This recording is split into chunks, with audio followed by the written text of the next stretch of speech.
how much of what I'm seeing right now in this background, for those who are watching this, how much is this part of your Maxinista journey? Let me tell you, this plant right here, you thought it was real? No, honey. Oh, and then look at all the leaves that are missing that my daughter has picked off. Just, where What? did those go? They don't need to be here anymore. Yeah. Hey there, and welcome to Takeout and Talk, a new series from Cocina and Mecenas Media, where culture's always on the menu, even if it arrives in a paper box. I'm Xorje Olivares, and today I'm joined by somebody who I've admired for years, comedian Anjelah Johnson-Reyes. She's just come out with her 6-hour-long special, which is available on YouTube, both in English and in Spanish. In English, it's called Say I Won't. In Spanish, Díganme que no. It is a continuation of the fantastic work she's been able to do over the past 20 years or so in TV, in film, also on stage. She's currently embarking on her family reunion tour, which is taking her to do 100 plus shows globally, which is pretty cool. She's also doing this in addition to her podcast called Anjelah, where she delves deep into mental health issues and life circumstances and how we can stay rooted in gratitude throughout. So excited to have this conversation, not only about her career, about where she's hoping to go in this journey of motherhood, in addition to being a stand-up comedian, but how living in Nashville has changed her and how throughout it all, she's still that Mexican and Native American girl from San Jose, California. So excited to talk to Anjelah and welcome her to Take Out and Talk.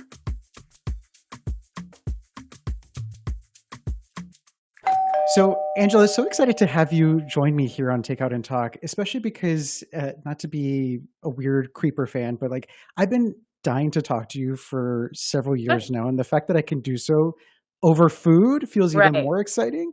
Look at us. So thank you for joining me to talk not only about your specials, but about all of the incredible work that you're doing globally. So thank you for your time.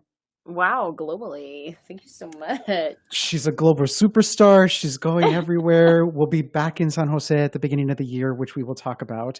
But first, I want to talk about the food that you ordered to be able to have this interaction with me today. Yeah. Okay. So I ordered from a place called Salty Burrito. I've never ordered from this restaurant before, but I was like, I want Mexican. I have not found, since living in Nashville, I have not found my go-to spot. I haven't found it. I've tried little places. I'm like, okay, this works. Like, and you like the food, like with Mexican food especially, you'd be like, okay, like the taco was good, but I didn't like the beans. The beans were blah, blah, blah. Or the rice and beans were good, but those carnitas was hella greasy. Like, you know what I mean? Like, you just can't find the one. So I tried a new place. This was called Salty Burrito. And I just got some tacos. I got some papas tacos de papas, little potatoes with just cheese, lechuga. There's some tomate on there. And then I got this other one. Oh, and I already took a bite. As you should. And then these are some shredded beef crunchy tacos. Crunchy taco is my favorite kind of taco. Like, that is highly debated online. Everybody's like, no, street tacos, them little, corn tortillas with the meat, whatever. Nah, bruh, crunchy taco. Okay, my guy. And I love that you have it with the lettuce and the tomato. For those of you who are watching this episode, it's like spilling out in this explosion of greenery. Yeah. And that's when you know, like, okay, that's a good crunchy taco, because that's how they're usually dressed. And they sent me with some salsa too. They sent me with a red and a green. Okay. So. Which is typically your preference? Are you a spicy kind of girl? Red all day. Green, I don't know. There's something about tomatillos, like it's too tart, I think. I like a roasted red, deep salsa. Now, only because I was lucky enough to see some of the photos of the meal that you received. I saw the beans, got some cheese sprinkled on the beans. And I feel like, at least for me, the testament to a good Mexican place is in the beans. Have you tried them yet? I haven't tried them yet. But they do look really greasy and red to the point where I'm like, is there chorizo in these beans? Okay. It's all about the manteca. Like if there's a good amount of lard in your beans, I think there's chorizo. Let me tell. I'm gonna take a bite and tell you. Okay. Smell first. Smell test. Solid. Okay. Anjelah's taking a bite of the beans from Salty Burrito. No chorizo, but these are some good refried beans. They're the pasty kind that's really like blended up. So Mm-hmm. some people don't like that. Some people really want like the texture of the bean. This one is really blended, but I like it. I like that. This one you want to like put on a little a tostada. Yeah. Yeah, honey. A Those tostada, are good. bolillo. Just sometimes Hmm. just eat the bean like that and you'll be happy. Yeah. So I will say I took a different approach. I should have Yeah, what ordered did you do? Mexican. So I got a smoked trout bowl from a What? Scandinavian place here in San Francisco called Canteen. First of It's all, scan got place. That's interesting. I know. So I've been pretty bad as of the past few days. I've gotten a lot of greasy food, a lot of food that I'm Oh, like, especially ahead of the holidays. Like I needed to switch things up a little bit. So yeah, I yeah, got keep this your life smoked trout together. bowl with a creme fraiche dressing. I feel very Ooh. like Food Network style now by just saying creme fraiche and dill. Uh-huh. It's got some papas on the bottom. It's Creme got fraiche. It's just a mayo with dill. it is. It's just like a little bit of like something you already have in your house. Cucumbers, pickled onions, and some radish. So, Sounds delicious, to be honest. so I did mention that I'm excited to get a chance to talk to you, and I have had the desire to do so for quite some time. And I will say that the other person who was very excited that I was having this conversation with you was my sister, because Cute. like you, I am the sibling to an older sister Uh-huh. and somebody who I have a very deep relationship with. And I was texting her yesterday, and she was telling me she was going to fix one of her nails that was broken.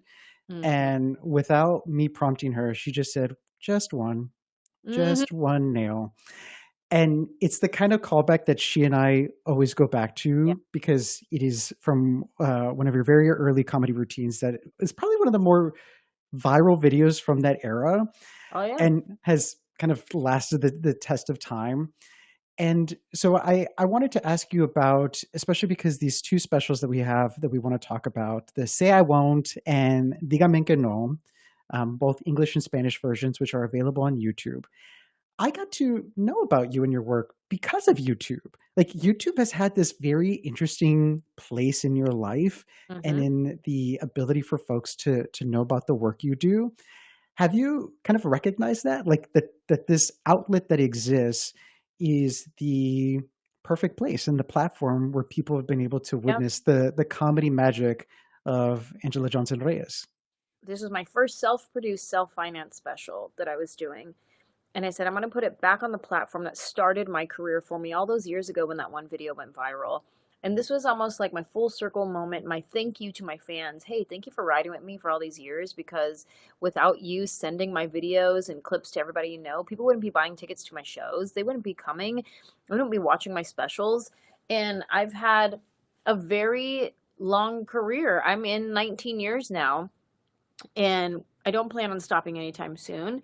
And I have mostly thanks to YouTube, mostly thanks to people finding my videos and sending it to their friends.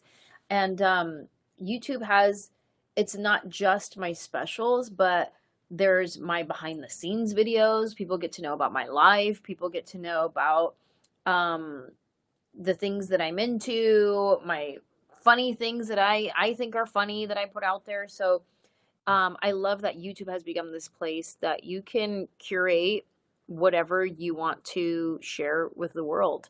Sometimes I do forget that it is the world watching, because I'll make it and I'll think of like, oh yeah, Joe Schmo is watching this, but also so and so over here in Japan is also watching this, and I'm like, wait, what? This is wild. And then it scares me, and I'm like, oh my gosh, I have no idea who's watching me right now. But we do this. That's what we do. Yeah. We put on our social media. We share our stories. We share our family. We share our photos, and I have no idea who's learning about me. Kind of Which scary.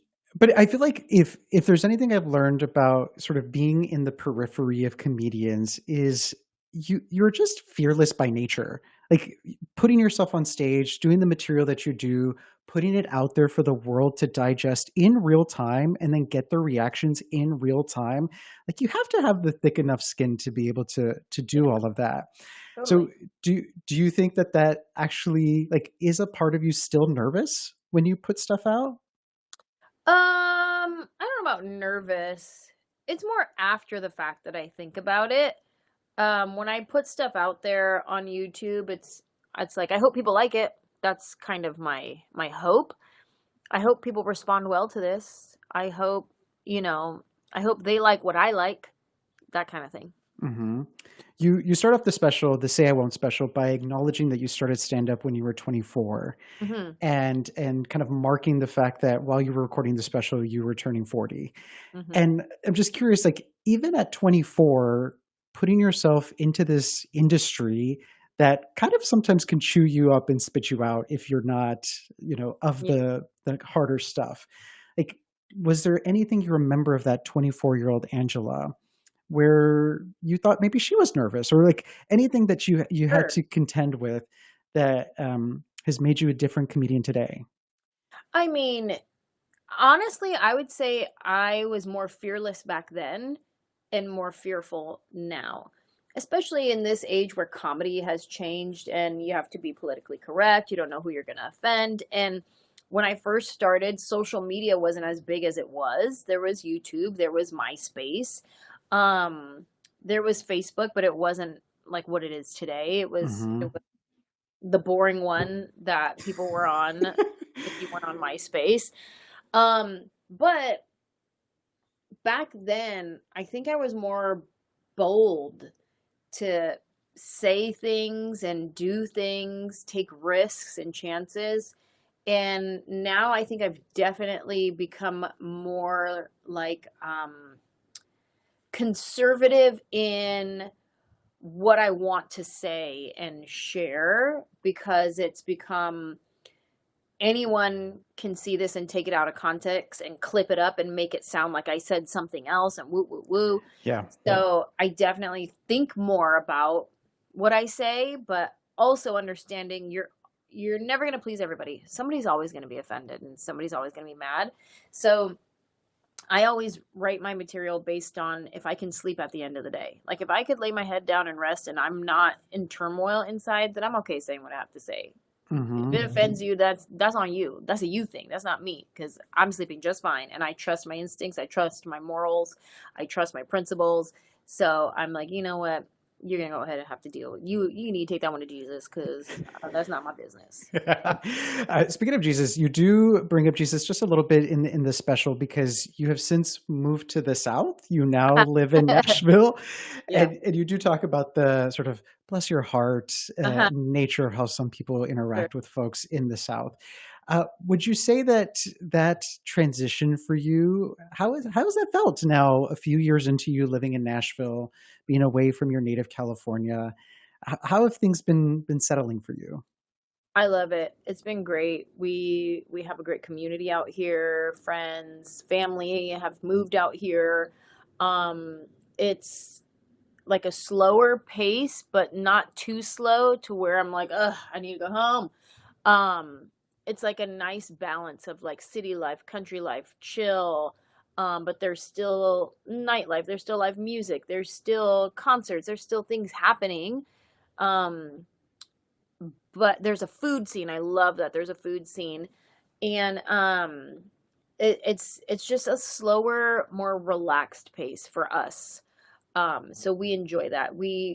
I can feel the difference. Like when I'm back in LA, because we still live in LA part time, but we're mostly based from Nashville.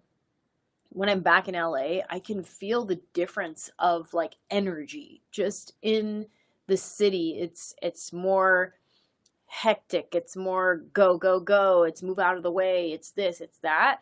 And then here it's like I'm the hectic one when I come and I'm like, beep, go, it's green. They're like, And "Girl, it's not everybody's that like, deep." Like, we don't honk here. What do you know what I mean? That whole thing. So mhm. How long does it take you to come up with a special? I mean, doing 6 in and of itself, like, that is such a fantastic milestone to be able to achieve into your career. Like, but when after the 5th special do you start going pen to paper and saying, "You know what? It's time yeah. for another one." It takes me about 2 to 3 years to put a special together. Um and that's like a year and a half of writing and touring, so it's not an actual tour, it's more like a writing tour where I'm doing clubs all around town to just figure out what am I talking about in this hour? What do I want to say? And then about a year to a year and a half of touring the actual hour that I wrote and tweaking it here and there, fine tuning it, and then taping it at the end is kind of how I operate. I try to give myself at least a few months off before starting to write again. What usually happens is by the time I get to the end of my hour, I already start adding in some jokes that I don't record for the special. So by the time I record that special, I already have some jokes that I haven't recorded that are already written that I've been traveling with. And so I usually start with that. And I'm like, okay, well, this is what didn't make the last special. Let me start with this and see where this goes. Has that feeling changed of receiving an audience laugh? Like, especially the cacophony that you receive in those kind of stadiums where I'm assuming that the laughter and the applause just kind of overtakes you. Has that feeling ever changed from when you first started? It's still very special. I think early in my career when it was brand new, it probably felt different. Like, whoa, what is this? Now it's still special, but it's to the point where I can hear it and I can like know the temperament of the crowd. Like I know what I'm working with based on the laugh that they're giving me. I recognize it more. Where when I was younger, like it's still special, it still feels incredible, but I recognize it now. Like I know, oh, okay, let me shift my energy. Let me, I'm always doing the same material, but I can tell if the audience is tired or just quiet, or it's the late show. They were waiting in line outside and it was raining and people are upset. You got to work harder to like get them to like let that go and be present in this moment and have a good time. And then there's times where there was a long line and people are waiting to get in and they're just so excited that they're finally in and they're just like, yes, so it's kind of like you never know what you're walking out to on stage, but once you hear it, then you're like, oh, okay, I know where we're at. I see what I'm working with. Do you see it as, without projecting too much, do you see it as a superpower that comedians have that in real time, how to shift or maybe move a joke around or do something to make sure that everybody in the room, yourself included, has a good time? Yeah, I mean, there are times where you have to let it go and know that not everybody is going to have a good time. And I heard somebody say, I forget who it was, some speaker, I saw a video. He was like, he speaks and does conferences and stuff. And he's like, you just have to know that 10% of the people that come that bought a ticket to your event are going to leave unhappy. It's just inevitable. Not everybody is going to love it. There's some people that are going to come see the movie that you wrote and directed and produced, and you got this star-studded cast and you poured your heart into it, and there's still going to be people that come and go, it wasn't as good as the last one. I didn't really like this part. It kind of moved too slow. I don't know. It was too like the editing. Like, I don't know. There's always going to be somebody who's not pleased. Mm-hmm. So you have to take that into account even in your stand-up show.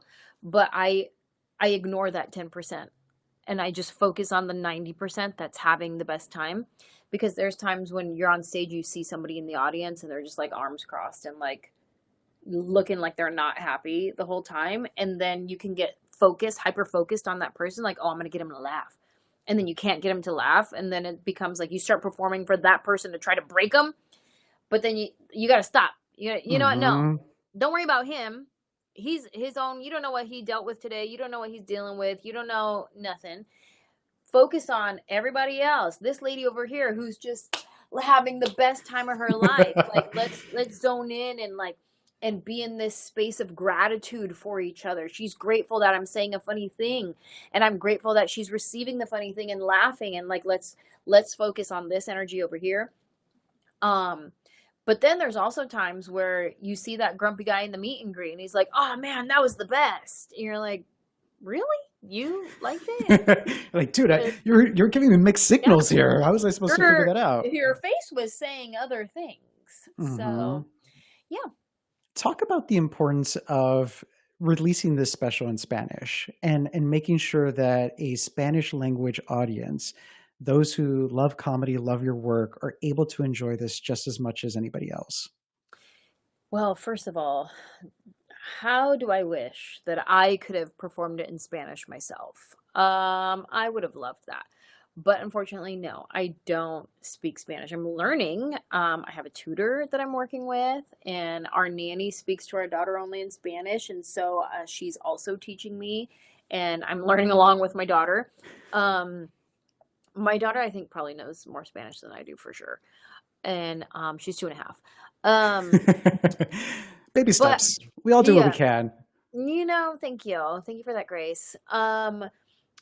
I really wanted to, I'm like, I want to be in touch with my culture and my roots. And I talk about my culture and my roots within my storytelling, but I've never been able to cross that language barrier because I don't speak Spanish. And I'm like, I wonder if there are people who would enjoy my stories if they were in Spanish, so they could understand them more, so they could follow along more. Like maybe they're Spanish and English speaking, but they lean more Spanish. And so they're like, if this was in Spanish, I probably would have got that joke more. Or maybe they don't even speak English at all. I wonder if my stories would relate and connect, even if they don't speak English at all, but they only speak Spanish. So I was like, yes, let's dub this in Spanish. And that was kind of like I had to humble myself. Is that the word? Like I was almost embarrassed that I had to dub it in Spanish. So I was like, is this embarrassing that I'm putting this out there dubbed in Spanish because I don't speak Spanish, but I'm Mexican? And like, it was something I had to wrestle with, that I was like, is this okay? Like, I don't know. And then I just, came back to like, this is more people who get the opportunity to enjoy these stories and laugh at these stories. So, with that, I felt comfortable putting it out there dubbed in Spanish, but it was something that I had to like wrestle with and be like, I'm kind of embarrassed that I have to do this, but at the same time, I'm happy that I get to do this. So it was kind of like that balance. Well, say, Angela, you and I, our Mexican cards are still very strong because I'm from the border. You're from San Jose, California. Like, Huh? we come from pretty Mexican places. So I think culturally, even if the command of Spanish isn't always there, the command of the culture is. And Yeah. like, we know our people. I mean, she ordered tacos de papa and carnitas. She's good. Yeah. Uh, I do want to ask you about, because if I'm not mistaken, as I was watching some of your videos on YouTube ahead of today's conversation, I saw this really special video of you addressing your grandpa. I think at one of the recordings that you did, Hmm. and I'm just curious if you could maybe expand on the history of comedy within the Johnson family, the Johnson-Reyes family, how like you realize that the work that you do comes from a different place.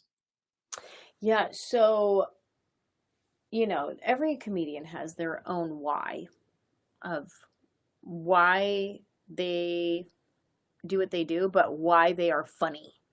And it's no secret that a lot of comedians struggle with depression and their demons, and that's part of what makes them funny, is they have a lot of trauma and darkness inside that they're able to make funny. Like Kevin Hart's special, Laugh at My Pain. Like that's what we do. We present our pain so we can all collectively laugh together.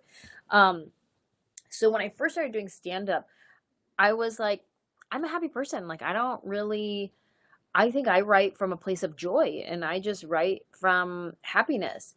But then as I started to grow and evolve and write and mature, I started to realize that I am tapping into some point of views that have been shaped by trauma.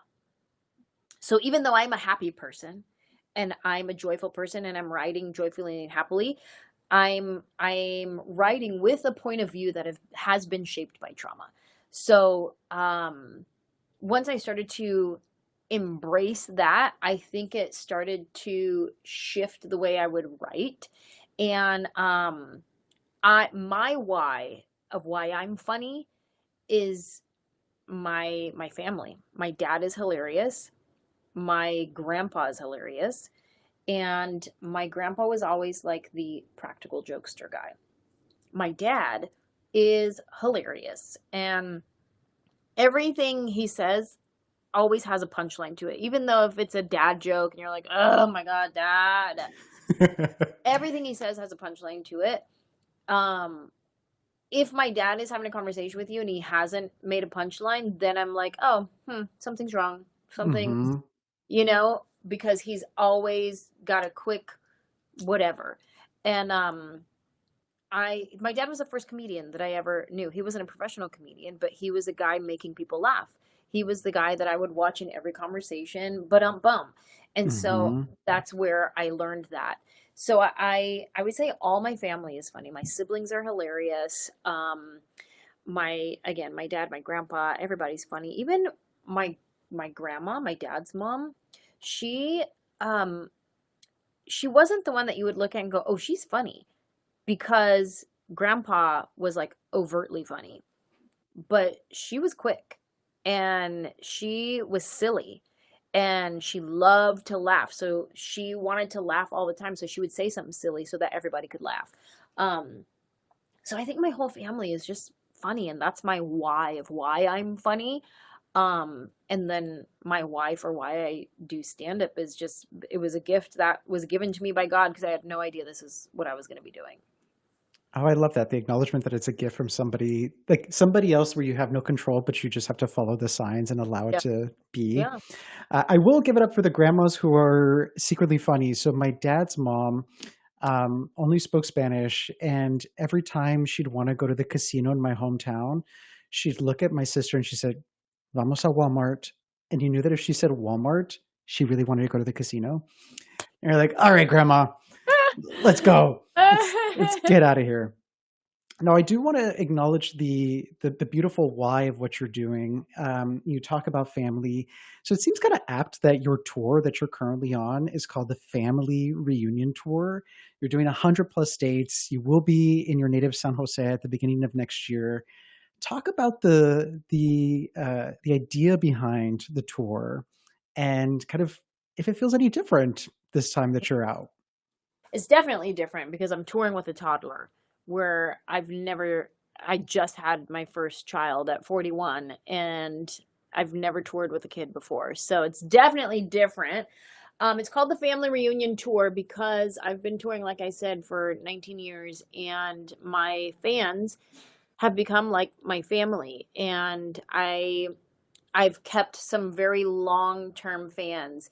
And so I go back to these same cities year after year, and I have new fans, I have old fans, but it's kind of like I'm having a mini family reunion in every city across the country of like everybody who's been a part of my career over the years. Like, you've watched my video, you're a part of it, come on. You've sent my video, you've been to my show before, come on. Like, everybody, like, bring your family to my Family Reunion Tour. It's a family friendly show. I'm bringing my family on the tour bus, my husband, my daughter, my dog. The whole team is coming. So it's like we're this family band traveling across the country, having little mini family reunions everywhere we go. And in my hour, I talk about my actual family reunion that we have and share that with people. So that's why it's the Family Reunion Tour. Can you talk a little bit about like you said, you're 19 years into your career. I remember when I first saw that video, when I was first following your career, there were not many Latina natives. Like, there were not a lot of comedians of your background. And I feel like as the time has passed, more and more have felt the beauty and the opportunity to be able to do the work that you do and follow that calling that you describe it as. How does that feel, knowing that you might have gone from such a select few to now a larger group of female women of color comedians who can say what they want to say and do the comedy they want to do. I love it. It's an honor. It's very cool to say that I played a part in opening doors for people. That's incredible. That's not everybody gets to say that, in whatever industry you're in. Like, that's pretty cool. I guess that's part of, you can look at the glass half full, half empty, like, oh, there was an opportunity. There wasn't a lot of opportunity for people like me, whatever. Or you can look at the opportunity that I created for these people.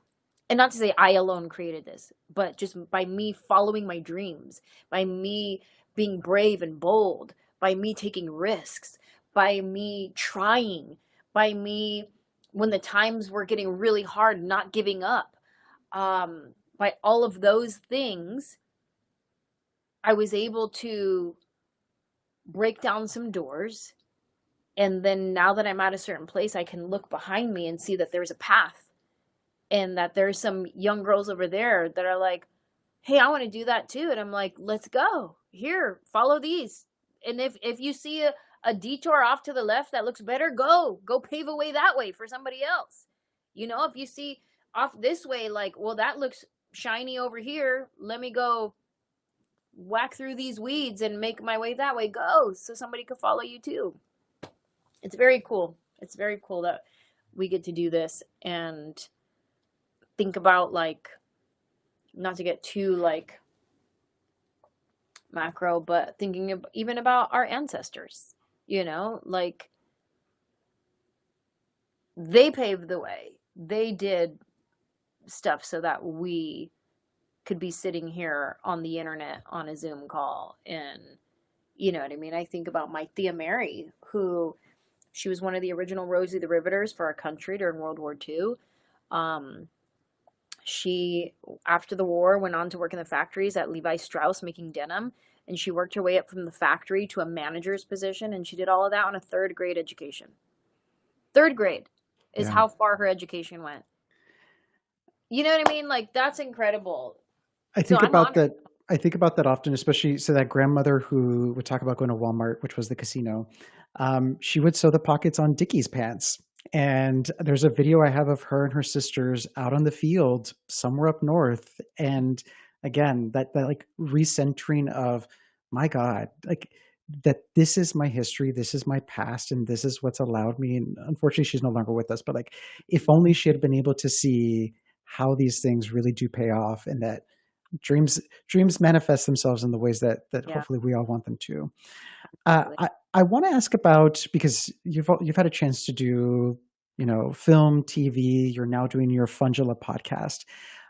If you can talk a little bit about the difference of vulnerability that comes from, like, obviously as a comedian, when you're on stage, there's a level of vulnerability there.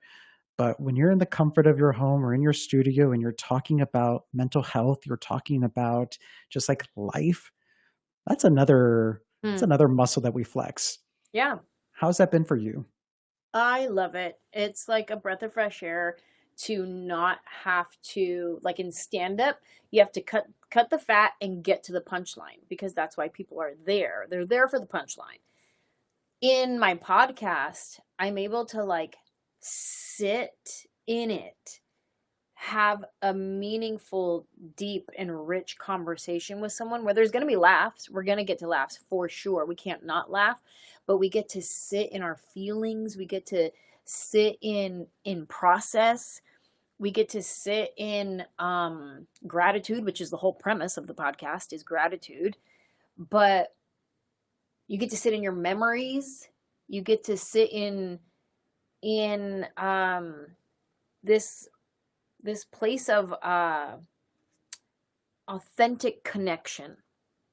We're connecting on this human level, and maybe it's an emotional moment, maybe it's a traumatic moment, maybe it's a hilarious moment, but we're connecting, and we get to sit in it. We don't have to hurry up and get to the next punchline, but we get to just sit right here and ask a follow-up question, because that just made me think of this.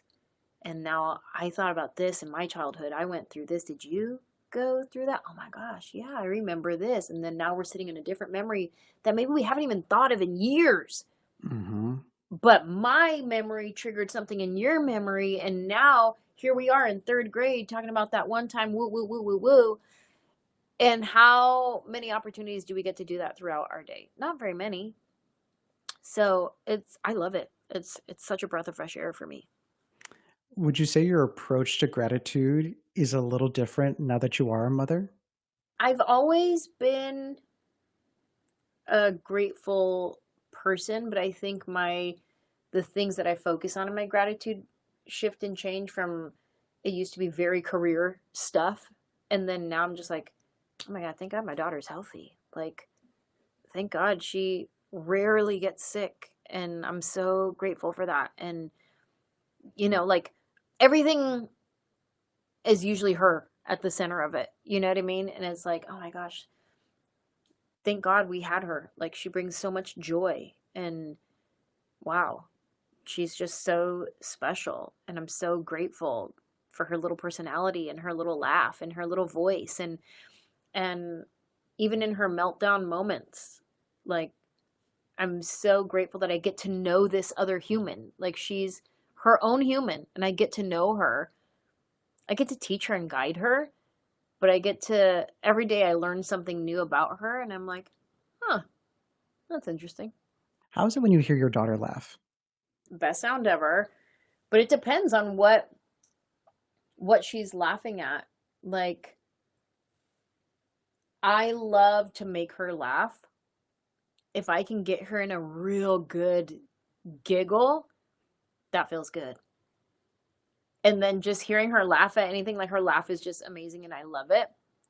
But there's something different about, like, if I'm doing something silly and she's laughing at it, like, she's actually like, this is my punchline, and she's my audience, and she's giving me a genuine, authentic, my mom is hilarious because she keeps making this face at me.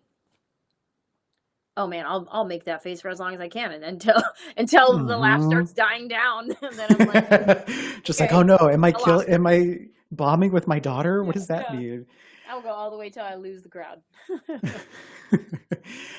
So I do want to remind folks again, just go to Anjelah's website if you want to know if she's coming to a city near you. You can also watch again the Spanish and English language versions of her latest show, Say I Won't. But I feel like you say it much better. Can you do the little Say I won't. There it is. Say I won't. It's available on YouTube. And please listen to the Fungela podcast. I feel like I need to incorporate more. You talk about the gratitudes and the matitudes. Like, I think I just need to acknowledge my feelings a little bit more. Yeah. And I feel like this is a good outlet for me to be able to do so. Anything else you want to share with your fans, with our listeners about the work that you've got going on, or how they can find you? I mean, if you are Spanish speaking or have any Spanish speaking friends, please share my Spanish special, Dígame que no. You can watch that on YouTube. And yeah, my podcast is Fungela. We come out every Tuesday. Premise is gratitude. We get to know each guest through the lens of gratitude. And we ask them 5 things that they're grateful for and 1 thing that they're mad about. That's their matitude. What makes you mad? What gets under your skin? That's your matitude. And so we do our 5 gratitudes and 1 matitude. And it's so fun to get to know people through that lens. And I just recently was able to interview one of my favorite comedians of all time, Brian Regan. And he came on the podcast and we got to sit down and get to know him. And it was so heartfelt and special. And I can't wait for people to hear that episode. But yeah, so it's Fungela every Tuesday. Nice. And a reminder to folks, if you're either watching or listening, you can watch our conversation at starpicks.tv, which is STARPICKS.tv. You can also see some of the photos that we've taken. Anjelah took photos of her tacos. I've taken photos of my trout, my random smoked trout. Those will be available at wearecocina.com, and also follow us on all socials, which is at wearecocina, and myself at Xorje O, XORJEO. But Angela, this has been a fantastic time. I wish you all the best during this tour. May everything continue to go safely and wonderfully, and may your daughter's laugh never cease to Thank bring you you. joy. Thank you for your time. Thanks.